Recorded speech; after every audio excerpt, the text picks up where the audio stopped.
Okay, good morning, everyone. Everyone was so responsive. You got quiet so quickly. Thank you.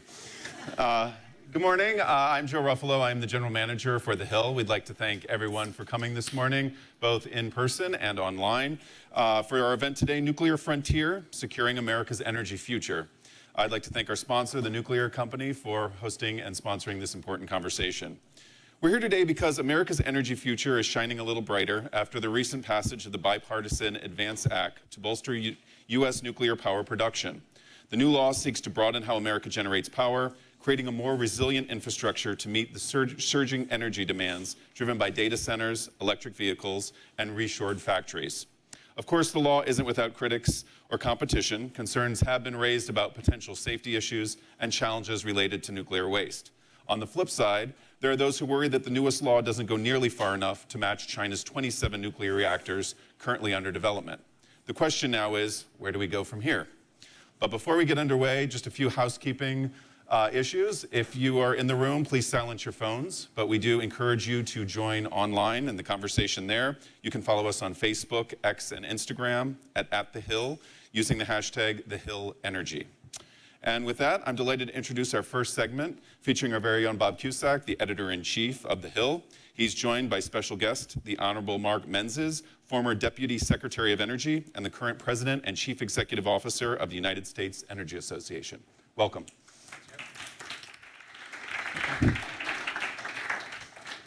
Thanks, Joe, and thanks for everyone who's come this morning. Mark, you've worked in the energy sector for 3 decades. Thanks for reminding me. Yeah, well, I've been here 3 decades too. So, private sector, law, lobbying, as well as within government. What have you learned from those experiences and applied to your current role? Well, that's a great question. I mean, it's great to be here with you, Bob, and thank you for having me. And it's great to see so many former colleagues and friends in the audience. And it truly is remarkable to me to see this enthusiasm at this time of the morning on the topic of energy. So that is one thing that I learned, is that energy is very important, and it certainly drives all the economies. And we know that on the global stage, countries need energy for their independence and, of course, their security and economic prosperity. So we realize that here in the U.S., but also globally. So that's been a hallmark. People tend to forget that energy really provides almost all of the needs, that we have as people. So that's why it's so dynamic. That's why this room is probably filled this morning. And I've learned different things when you're on the Hill. You do have to put together policies that, as we see sort of in the pending permitting bill, things everybody doesn't get everything. So the art of developing energy policy, is that you get rooms full of smart people like we have here today, get their views, get their inputs, and try to help drive policy. I think Maria's going to talk about a success story on that when she talks about, the recently enacted nuclear legislation. What are your current priorities, and specifically as it relates to talk about international challenges, specifically China? Yeah, well, that's another great question that you have. And China is really is driving so much in the world today with its huge demand.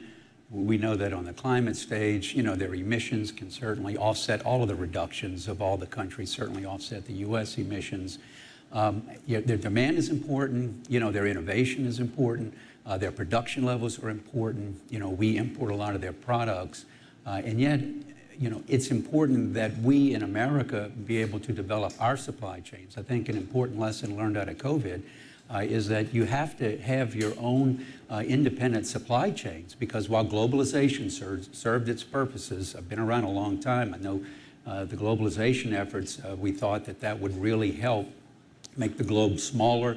We could outsource a lot. We could be a bigger community. Trade would be important. It'd minimize the chances of wars, all of that. And yet what we've seen is, when you look in the energy space, we've outsourced a lot of our the energy needs that we have, both in production and importantly, the supply chains. And it took something like COVID to wake up and to say, wow, how independent are we?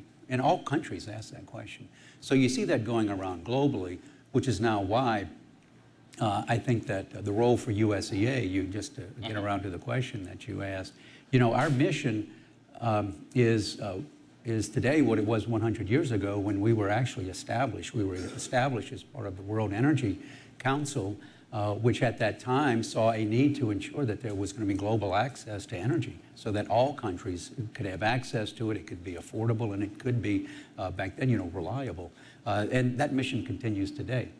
And when you look forward in the energy space, you see for the future, we're looking at all of these emission reduction plans, and they kind of run out to 2050. But when you look out to 2100, by 2050, we're going to have another, according to the UN, another billion people in the world, and possibly by 2100, another billion. So an additional 2 billion people on Earth, and they will all demand energy. It's coming from, the developing countries in Southeast Asia and India and parts of Africa. USEA is in all those places.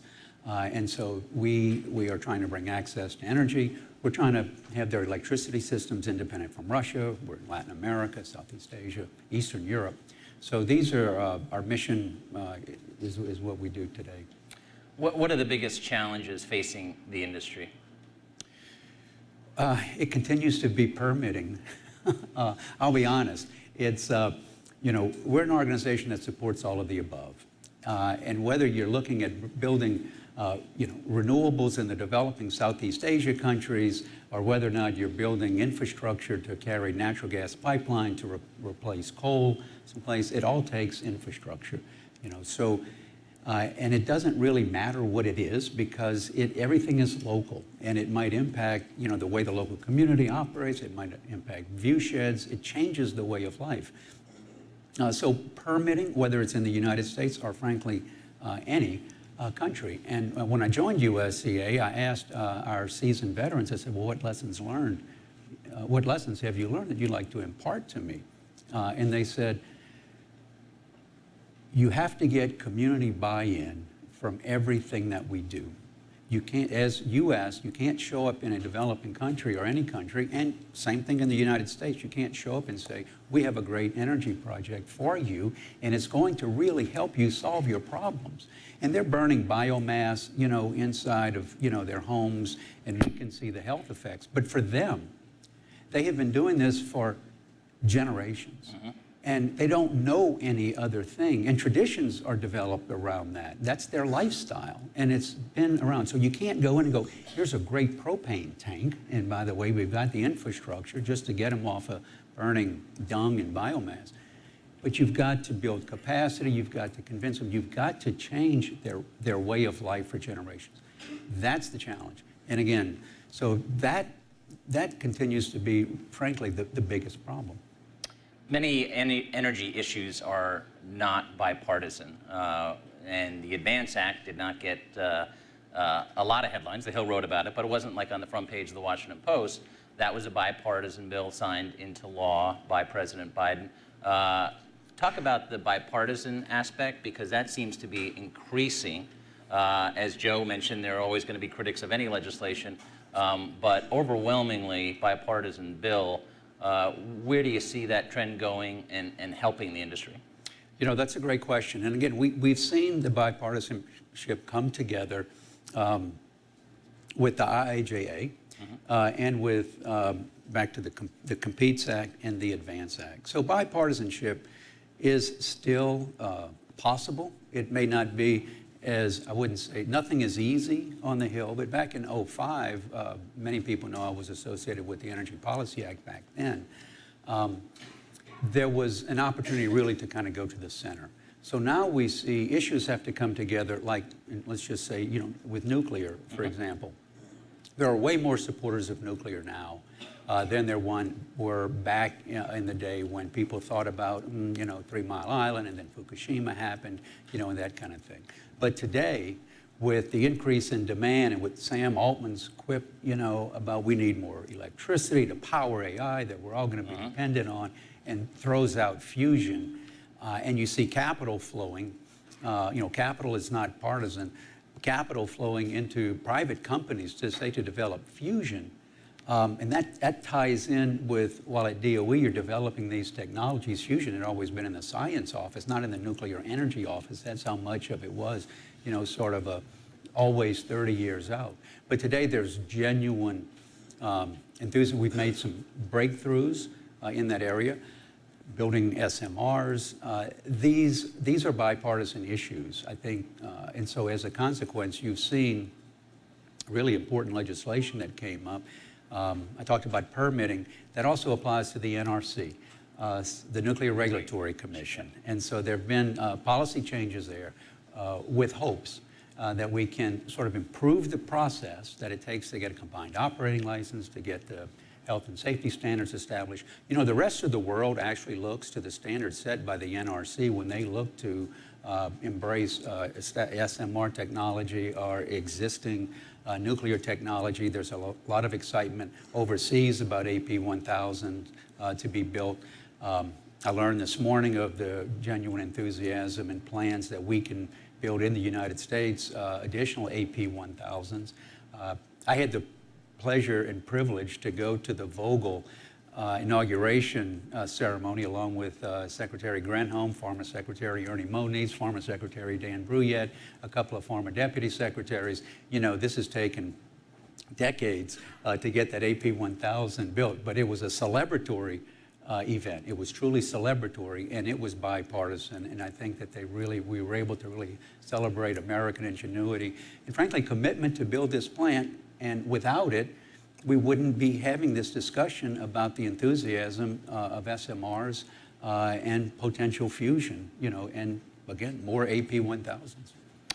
We have some questions from the audience. My colleague Lisa will read them off. She has a couple. Chris McNair asked, how are the industry inclusion efforts coming along for public-private partnerships? Public-private partnerships. Right. Are we talking about like a DOE, Department of Energy, public-private partnerships? Right. Well, there's been a huge effort to develop that. That is a hallmark of how Department of Energy operates, and I think that there have been many efforts. Anybody who talks to Chiga Shah in the LPO office or any of the heads of any of those agencies over there, they talk about public-private partnerships. That has been a tried and proven method of advancing technologies and getting capital to invest in projects and get the department or the government to really take the technological risk. Which is, I think, the important role for a government to play. So you enable the finance to move if the government can take the technological risk, it seems to me. So I think they're kind of racing, if you will, to try to formalize things and get it out. You know, somebody said we're in an election year. So, you know, your last year of potential last year of your first presidential term, you tend to try to push things forward. So I think you're seeing things come out there. Wait, one more? You touched on this a little bit already, but Martin Perlmutter asked if we could elaborate. How do you change the climate of public opinion on nuclear energy? Yeah, so, you know, and Maria will come behind me, and I think she'll tell you, but when I was at the department, nuclear was very important. We had a lot of enthusiasm for nuclear, and our motto, or we came up with this. We wanted to make cool nuclear. I mean, we wanted to make nuclear cool again, as in cool, hip, and global.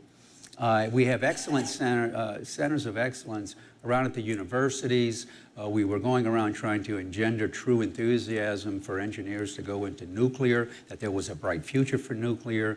And with the emissions story, IEA, back in 2019, I think, wrote a report that says if you are serious in reducing global emissions and providing independent energy to countries, all countries should be looking at investing in nuclear now. While it's capital intensive, you have to understand that these, and I'm sure everybody in this room understands this, but maybe there's somebody out there watching, you know, the investment today, these nuclear facilities have operating licenses 20, 40 years, and they can be renewed. And so for what you're investing in nuclear today, think about this, 60 years from now, maybe even 80 years from now, they are still operating, and imagine the cost coming down, and it's all emission-free. And with the safety developments today, the new technologies that don't use, you know, light water reactor or pressure water reactors, you know, the molten salts, the pebble bed reactors, et cetera, you literally are having walk-away safe potential nuclear. You have improvements in the accident-tolerant fuels, for example. So safety is only going up, not going down, in my opinion. And so there's a real genuine enthusiasm for that. You mentioned it's an election year, 96 days to go. And if you look at, thinking back to the 2000 election, a lot of the analysis back then was, well, with Bush or Gore, it really is not going to matter that much. Their policies are very the same. And whether that was true or not, but now moving forward, since then, radically different views of energy. You were a Trump appointee, got 79 votes in the Senate, very impressive. But what would the election mean for the future of energy and nuclear in both directions? Yeah, well, I mean, the good news is, both recognize the importance of energy, first of all. So there will be a lot of efforts to make sure that we continue to provide affordable, reliable, and sustainable energy everywhere. I think the biggest difference is probably the recognition that geopolitics has changed in large part because of the shale revolution, which allowed certain states to proceed with hydraulic fracturing, and we had cheap abundance natural gas, and we could hydraulically frack oil. And so as a consequence of that, just since the '05 Act, for example, when those issues were addressed, the U.S. has become the world's leading producer of oil and natural gas, the world's leading producer and the world's leading exporter of natural gas. Now that has really changed geopolitics, okay? So a Trump administration will likely recognize that. It's not that the current administration doesn't, but the importance of having the U.S. maintain that position. Now, I think both recognize the importance of emission reductions, and there's a lot of technology about carbon capture, technology, carbon capture storage, and direct air capture. There's, increased efficiencies in industrial technologies, et cetera. But I think that's going to be the key. You'll just see barriers removed to that development. But it's not to say there won't be continued efforts to have, emissions being reduced. And so in the climate world, it's emissions that cause climate. It's not really the fuel you use. So if we can get a hand on the emission reductions, and the U.S., by the way, has shown that it can. We can grow and we can reduce. I go around the world telling people you should emulate the United States and its policies if you want to have a vibrant energy industry and yet reduce emissions. You can do that. Now, again, you brought up China. A lot of what we do is offset by what China does and India to another extent. But I think we have the opportunities, to get in there and really help drive down emissions. So I think the policies will be a lot like they were in the past Trump administration, and I think those would, if he gets elected, I think you'll see a lot of that. Last question, you mentioned the demand for energy and electricity, AI, of course. Where are we headed with the future of nuclear over the next 5 to 10 years? And where would you like the industry to be? Yeah, well, of course, when you think of nuclear, you think the power sector, right? I mean, energy is also in transportation and industrial sectors.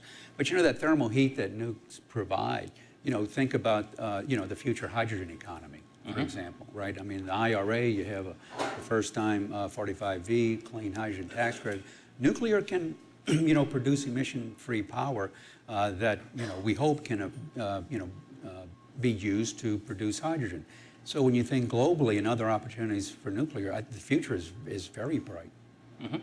Well, we've run out of time. Please thank Mark Menezes for joining us this morning. Thanks so much, Mark. I appreciate it.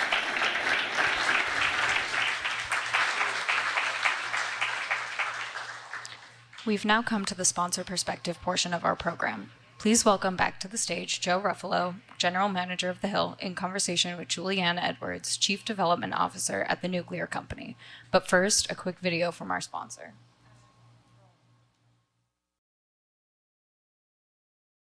The landscape of American energy is transforming, propelled by the electrification of everything and the rapid development of artificial intelligence.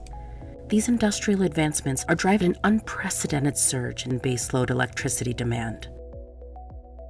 Industrial electricity consumption alone is expected to increase over 200 terawatt hours by 2030, the equivalent of powering nearly 20 million homes.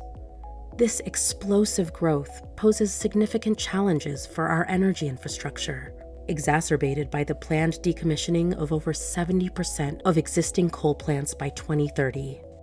America needs to reinvest in nuclear power, a robust, efficient source of baseload generation with a capacity factor of over 92%.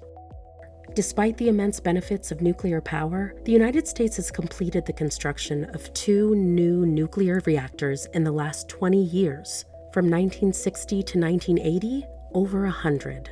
Without a comprehensive plan in place to scale up this crucial energy source, the U.S. has no clear path to support the unprecedented industrial growth facing our nation.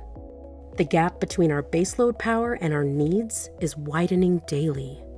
Meeting the soaring energy dependencies of modern life could become an impossibility. Luckily, all that's about to change.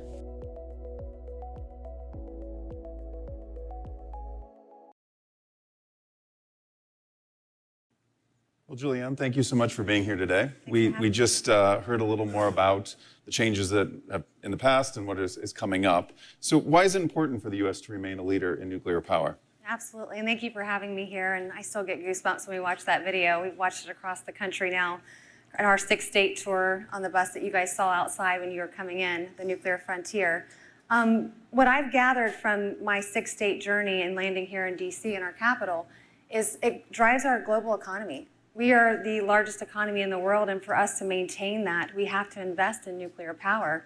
It touches every fabric of our lives, from STEM education to driving technologies, also onshoring of manufacturing, and just head of household jobs. And so nuclear energy to me is like where we all need to be driving our attention to. So we've seen there's clear bipartisan support for nuclear power. With the government being so supportive, why aren't we building more reactors? It's a great question. We should be building a ton of them. It's a large capital-intensive investment to make. And I would say that it's difficult to bear that risk and go to your shareholders and your investors and say that you want to make this investment without bipartisan support, without policies that's going to enable you to have that investment return. And we're seeing steps in that direction. But I also believe that we need to be thinking differently about how we place that investment on the shoulders of the utilities in certain markets. So that's what the nuclear company here is to really solve for.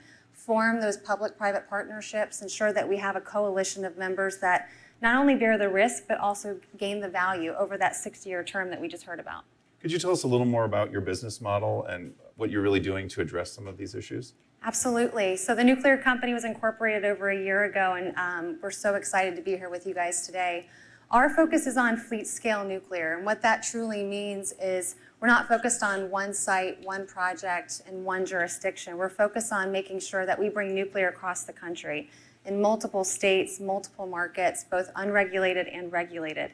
And I think when I look at others that are innovating in this space, a lot of folks are focused on the technology itself, and I believe that's roughly 12% to 15% of the capital investment of nuclear.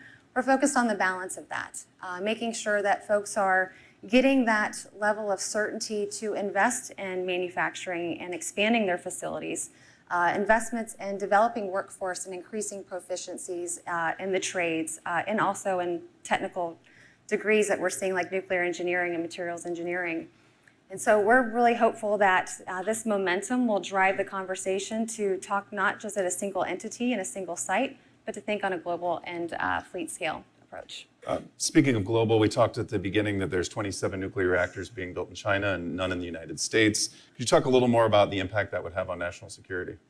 Absolutely. I was just in Nucor's headquarters this week in Charlotte, North Carolina. Their CEO, Leon, was very kind to host us. And well, one thing that he mentioned to the audience was just the cost of electricity. And when I kind of do my own research and look at what we're seeing in terms of publications, the cost of energy in China today is roughly 7 to 9 cents per kilowatt hour. In the US, we're roughly 16 to 25 cents per kilowatt hour. So we're extremely high. Their investment in nuclear is driving their price down. We're actually going to see that they're going to be below 6 cents per kilowatt hour. And with that is going to drive manufacturing and jobs and honestly education to that country.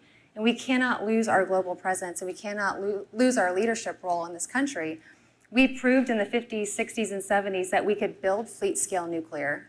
I believe after we flipped the switch and commercially operated our first facility in Pennsylvania and Shippingport, there was an order of 200 reactors across the country, and we built a little over 100. Today, we've got 93 reactors operating today. So we have an incumbency. We actually have a very safe track record. We've proven that we can operate these things efficiently.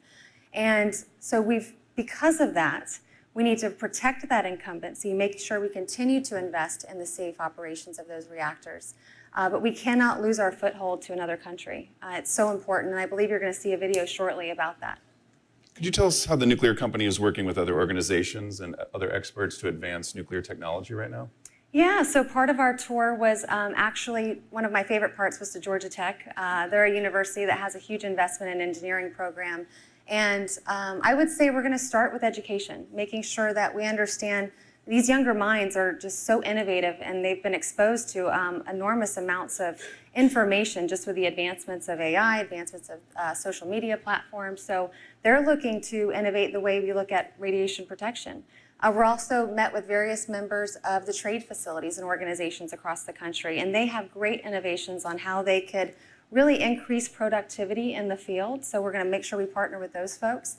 And then the manufacturing associations that exist, and all of the folks that have protected that incumbency and contributed to the safe operations of our nuclear fleet, like the Nucors of the world, and making sure that we leverage their lessons learned.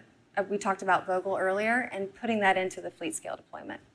You mentioned the tour, just one last question. Yeah. If you could tell us a little more about that and what you hope to accomplish. Oh, wow. I've been on the road for 2 weeks. I have a great Glad husband. you made it up. Yeah. He's been very patient with me. I'm looking forward to going home and sleeping for a couple of days. But it was an amazing tour. We learned so much, and really it was to just really inform and educate.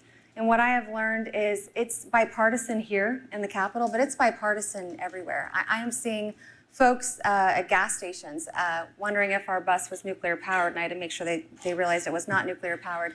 But they were very, very excited. They all wanted to get a picture, and I think there was a hashtag I touched the bus. And so it was really fun. But we learned so much, and I hope that we also inform the general public about what our mission is and how excited we are to bring American jobs back, just because we cannot lose to a country that is making those steps and not procrastinating. We cannot procrastinate as a country.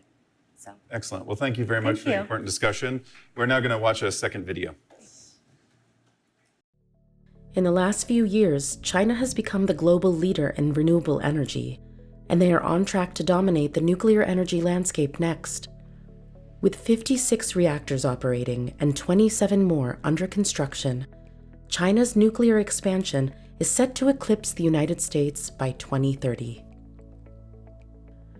In 1980, China had 0 reactors, the US over 100. Since then, American development has stagnated while China expanded its fleet at speeds the world had never seen. China has plans to nearly triple nuclear capacity by 2035. For the US to match, it would take about $360 billion and more than a decade of construction just to keep up. China plans to lead the global economy, and it's starting by leading the clean energy transition. With 0 reactors currently under construction, the US risks losing its prominence in setting global industry standards. Please welcome Rafael Bernal, reporter at The Hill, joined by our panel of experts, Maria Korsnick, CEO of the Nuclear Energy Institute, Leslie Jantarasamy, Managing Director of the Energy Program at the Bipartisan Policy Center, and Stephen Ezel, Vice President of Global Innovation Policy at the Information Technology and Innovation Foundation. All right.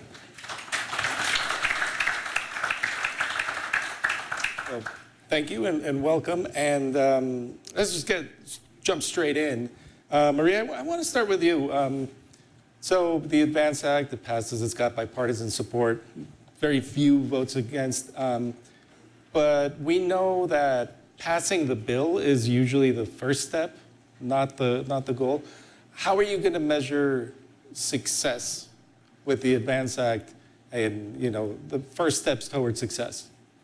Well, the Advance Act is really about helping to bring efficiency to regulation, so I think it's a great direction. Part of bringing success to that is watching the regulator and see if we see evidence of that efficiency building. We've actually been working with the regulator for many years, talking about the fact that there's the need for efficiency. And actually, we're hearing and seeing some good behavior. So we want to make sure that that continues. The fact that it's in the Advance Act and it created some conversation on the Hill also means that the oversight process, and there's oversight of the Nuclear Regulatory Commission on the Hill, and that's a good opportunity as well for them to ask questions and hear directly from the regulator that there are improvements. But I would add, the efficiency of the regulator is important, but think about the conversations that you just heard, right? This is a tremendous opportunity for nuclear, but we got to get going. We got to get going. And I don't want to take your thunder because I'm sure you're going to ask us a lot of those questions. But my point is I don't want to dump that all on the regulator. The regulator's a piece of it, but there's a lot more to that picture that we got to pull together. Leslie, I want to get a little bit on this, on the bipartisanship, and yes, we will get to all those points. I mean, it's no secret what political climate we live in. Nuclear has traditionally been something that it wouldn't be very hard to fearmonger around nuclear, yet politicians have clearly decided not to do that. Where do you think this kumbaya bipartisanship comes from on this particular issue? Yeah, and I do want to recognize that this event has already said the word bipartisan quite a bit. So you're really speaking my language. So really, really happy to hear that. I think that there's a lot going on today in recognition of the fact that we are moving towards modernizing our economy, towards building a new energy economy that's built, needs to be centered around clean energy, and that nuclear, is a foundational piece of that portfolio. And so I think members of both parties are really looking to nuclear as a way to build on decades of innovation that we've been doing in the technological space around nuclear to enhance our economic competitiveness around the world, and to also create this new opportunity to build new gigawatt scale clean energy facilities in the United States.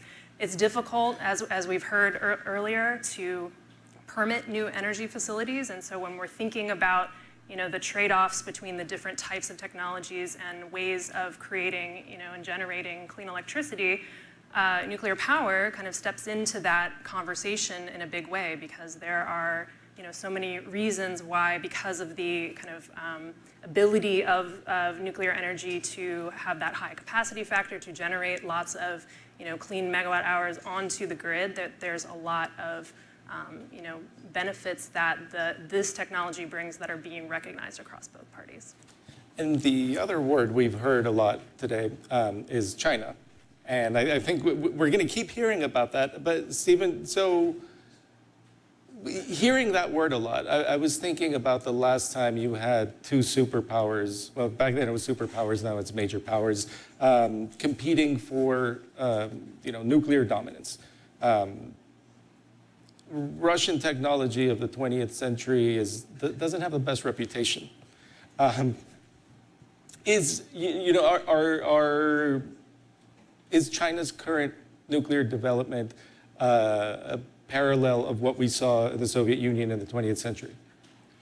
Well, thanks for the invitation to be here. No, actually, I think it's entirely different. We released a report in June called How Innovative is China in Nuclear Power? And what we found is that China probably stands 10 to 15 years ahead of the United States in the deployment of fourth-generation nuclear reactors. That's the new stuff. Even talking what's happened over the past 2 decades is staggering. China has tripled its nuclear power production in the past 10 years. It's built as much nuclear power in the past 10 years as America did in the previous 40. And as we heard, it intends to build 150 total reactors between 2020 and 2035, both of the CAP 1000, as well as their new sets of fourth-generation reactors coming online. The Shijiawan-1 was the world's first fully operationally deployed fourth-generation reactor. They just received approval in the Linglang-1 for the world's first IEA-approved SMR design. So we're behind, and we have serious catch-up to do. this is a much different competitor than the Soviet threat we faced during the Cold War. Let me ask a quick follow-up to segue into the regulatory side. What regulatory advantages does China have that we don't have? Well, one of the biggest, as I understand, is that 60% of the levelized cost of electricity in nuclear is capital. And state-directed Chinese banks have provided 70% of capital at a rate of 1.4%. So just on the financing side alone, they go in with a massive advantage, let alone the fact that at the direction of the state government, because any Chinese company is by definition an organ of the state, whether you're an SOE or a de facto private company. But when the CCP says jump in a direction, they do so. And so they are able to get agglomeration effects and coordinate entire ecosystems to go make things happen.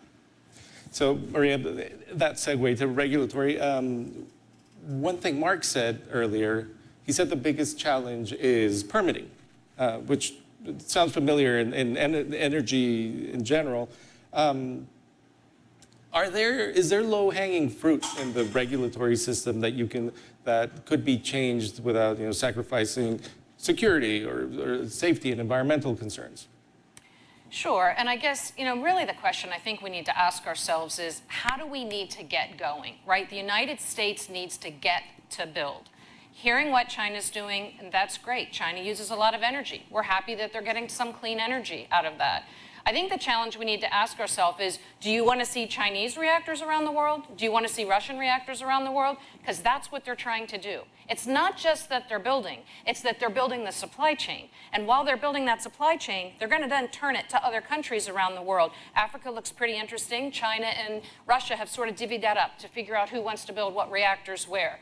We need to figure out where we want to be 20, 30 years from now. And is that the world that we want to live in? Because if it isn't, then we need to do something about that now. And to get U.S. technology other places around the world and to help our allies, you got to build it here first. You need the showroom floor. Are you going to go out and buy a car you've never seen before? No, you're going to go look at some. You might want to drive it. You might want to look at it. That's what we got to do. We got to build here in the United States. And his question is, well, then why aren't we? What's making it hard? What's making it hard is it's very capital intensive on the upfront. So we need those public-private partnerships. We need to be creative. The hard stuff, which is innovation, we're damn good at that. We're really good at innovation. Our national labs have been working on this stuff for over decades. That innovation pipeline is full. It's ready to come out. What we need is to get that partnership between the government, between the private sector, between the utilities, and manage that upfront risk and get going. Leslie, let's stick on that side of innovation. To achieve those goals, to achieve the puzzle piece in electric generation that is nuclear as we want it, is there one technology that stands out over the other? Keeping up the Gen 3 reactors, making more Gen 4, making more modular reactors. Like, is there one leading edge there? So I think the point was made earlier also that we need to continue to invest in our existing fleet of nuclear reactors. They really provide the backbone of the clean electricity in this country, around 20% for the past, couple of decades. And so, continuing to operate those safely and reliably is hugely important. At the same time, the point around innovation really is that we have this opportunity to invest in kind of the next wave of different types of reactors. And I think, we'll see the market kind of shake out on which technology kind of leads in that effort. And I think that there are different use cases for the different technologies. Perhaps small modular reactors, has been discussed that they have this unique ability to help support electricity demand in the industrial sector and the manufacturing sector. AP1000s are, huge important players in providing that baseload electricity, the kind of always on and reliable sources of clean energy. And so, there are different, reasons why we would like to see the suite of advanced reactor technologies take off in this country. And I do want to build on Maria's point about risk, that it's really, we're seeing a lot of folks express interest. A lot of utilities are, really looking to these types of modern and innovative technologies as what they would like to see in the future. but they're not necessarily going to want to be the first ones out of the gate. It's the first of a kind conundrum here where they want to see someone else kind of build one first and learn from that. And also, when we have first of a kind technologies being deployed, we see the cost, and the learnings from that deployment, in the next wave of builds, from that. And so I think that we really are a little bit in the chicken and egg situation where, we would like to see more and more deployment, but there's a lot of difficulty in who wants to be first out of the gate. On that point on innovation, if China is ahead of us, what are their most exciting innovations? And can we take lessons of what we should do or what they've done right or wrong? Well, it's interesting that the Generation 4 International Forum, which is a group of countries that have defined the 6 different types broadly of 4th-generation nuclear reactors. There are 6 of them, and China is currently building all 6. And part of the reason why they're doing so is they're experimenting, right? They're looking at these technologies, they're seeing which can be developed cost efficiently, throwing lots of things at the wall, and they'll down select, the path to go forward. I just released a report on electric vehicles as a brief side point. In 1985, China manufactured 5,200 electric vehicles. This year will be 27 million, 21% of global production. They have over 200 electric vehicle companies operating in China. Now, why? Well, because they're throwing a lot against the wall. They're going to down select to which companies are most effective and come up with the most innovative products. So I do think they're pursuing a different kind of innovation method than me might necessarily be doing so in the United States. But I think your point is the key. The whole of government, the system, the coordination approach. I mean, the DOE has laid out a plan to triple American nuclear energy production by 2050. They've also pointed out that we're going to have 375,000 more skilled technicians and engineers across the country to make that happen. So public-private partnerships to bring together the technology and the people to make this happen are critical. But one other point. In 1985, it took the U.S. Food and Drug Administration 3 years to make the safety and efficacy determination for any new drug in the United States. But through regulatory reform, particularly through PDUFA, we've gotten that down to where the FDA can make a safety determination on average in 10 months or in 6 months for priority things like cancer or Alzheimer's drugs.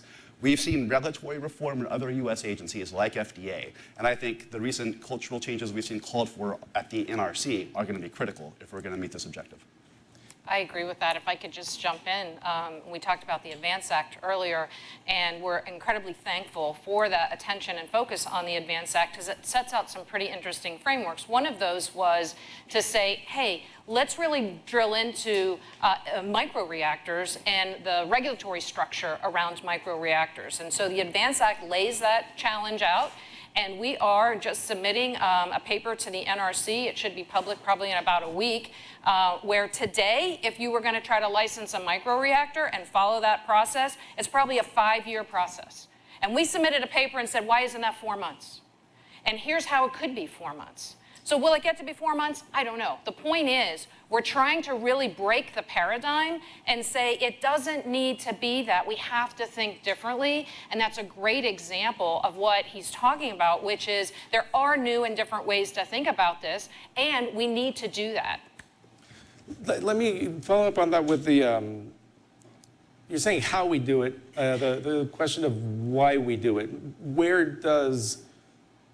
should nuclear fit in the puzzle piece of the entire electric generation, both in the United States and abroad? I know it's like France loved it for a while, and then they didn't love it so much. They love it again. They love it again. Yeah. Came back.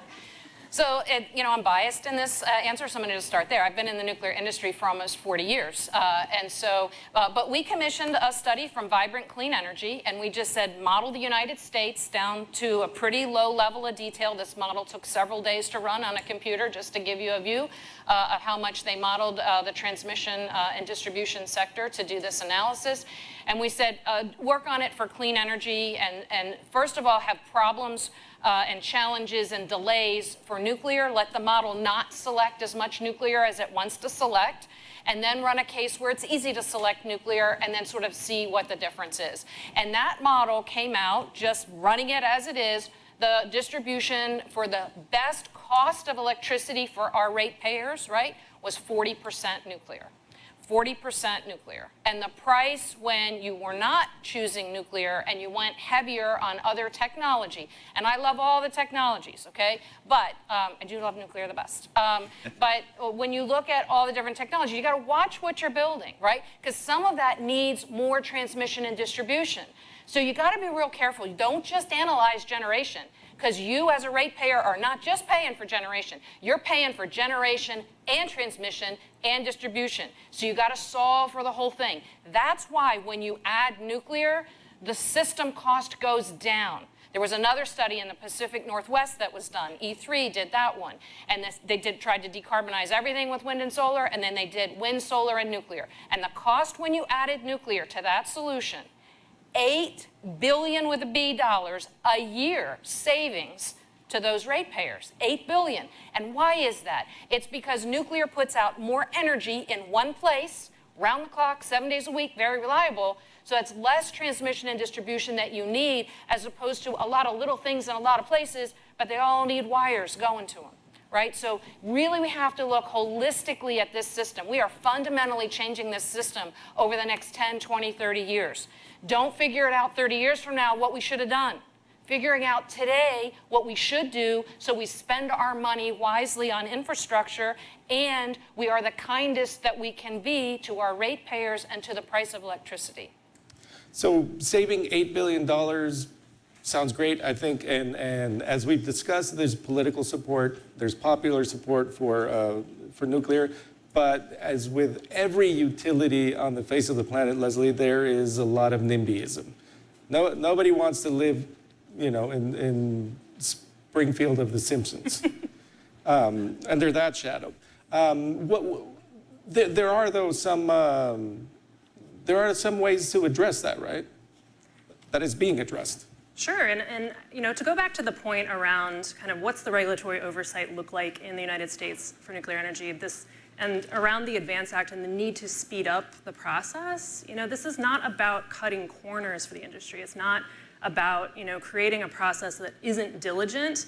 And so I really want to address that, because I think a lot of folks kind of maybe have a misconception around the kind of relationship between speeding up a process and perhaps not doing as much due diligence as is necessary. And so I think we can do both of those things. We have a lot of, engineering knowledge and safety kind of history in this country that we're building on in order to tweak these regulatory processes in order to speed up the things. And so I think, we want to be sure that we are pushing the envelope on nuclear power without necessarily, being less diligent than we have in the past. And so I think around NIMBYism, so the point around, who wants to live around any energy facility is a good one, because there's a lot of questions around lawsuits and regulatory reform. This is a great week to be having this conversation, because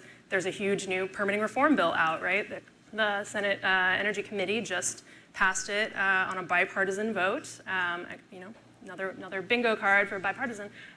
So the question around how do we speed up the process for building any energy infrastructure around this country is really important, and that includes the really critical point that Maria was making around transmission. And so I think that the conversation in the popular view of how we move forward as a country and really address our climate goals through the development of new energy infrastructure, as well as rebuilding in this country domestic supply chains for energy infrastructure, and building on the legacy of U.S. innovation, especially in nuclear energy. These are the questions that we have to grapple with, and so there are efforts, I think, around the country to have more conversations at that community level around what types of energy facilities are needed, and how do we make sure that we have processes in place to roll those out in a way that takes into consideration the community concerns. I would just add, really what we're seeing now, we had bills from 20 different states passed last year alone, 20 different states pulling nuclear to their state. Okay, so it really isn't so much the conversation that we had back in the 70s and 80s anymore. You have governors that are coming out and saying, I want nuclear. The Virginia governor, the Tennessee governor, the Wyoming governor, just to name a few, right? And so, you know, it's a real different climate. Not only do we have bipartisanship at the federal level, you have at the state level a real pull, and they know it because they say whoever gets clean energy right in their state, they win in the long term because they have companies that want to invest in them and they're doing right by their constituents. So it's a very unique opportunity, and I would say it's not just the United States, it's happening around the world. The signature at the Conference of the Party at the end of last year, worldwide to triple nuclear. That's amazing. This is a fundamental shift. We are in a fundamental shift, and we have to leverage it. Let's take a question from the audience.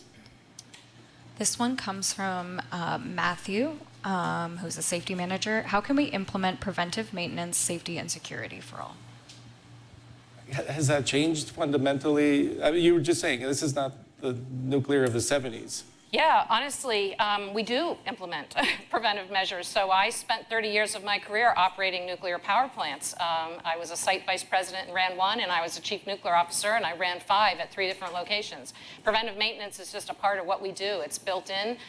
It will currently do that, and as we go ahead, we get smarter and smarter and smarter at it.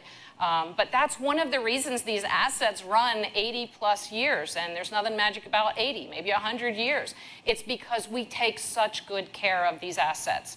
When I went to the Ginna plant, it was 40 years old, and if I would have taken you on a tour of that plant, I would have told you it's a teenager. So you don't measure these plants in years, you measure them on how well they're taken care of, and they're very well cared for. And one more from the audience. Sure, this one comes from Patrick Kilbride. What are some of the key legal and regulatory barriers to broader adoption of nuclear power generation? Yeah, I guess we've touched on that, but like, what is, if you could get rid of anything in the books, you know, where would you start? And we're nearing the end of the show, so that's probably where we're gonna end. I think for everyone. Yeah. I don't know if everybody wants to take a stab at that. I'll just frame it out again. We have a fantastic fleet of today, and so I think we just need to continue the hard work that we do each and every day to get that high reliability factor that we have had for over 20 years, a greater than 90% capacity factor of our current fleet. And in this future fleet, we simply got to get to build, and I don't think it's legal challenges and regulatory challenges. I think it's de-risking the front-end financing so we can just get moving. It's maybe a lot less complicated than people think. It's a financial de-risking, and we need to get moving. And I think we're seeing a lot of alignment start to happen, right? We have the need for more electricity in this country, so there's more recognition that we need to move quickly on clean electricity technologies. And then there's the piece around the financial incentives that the government has under consideration that have been part of the past suite of federal laws that have been passed, and how do we build on some of the programs that the Department of Energy and others have to invest in this and help to de-risk, and then how can we build on that and make sure that when a utility comes with its integrated resource planning process, or other entities are looking at the deployment of nuclear, they can understand and evaluate and know that nuclear is part of the puzzle that they're going to have to unlock to be able to transition their electricity.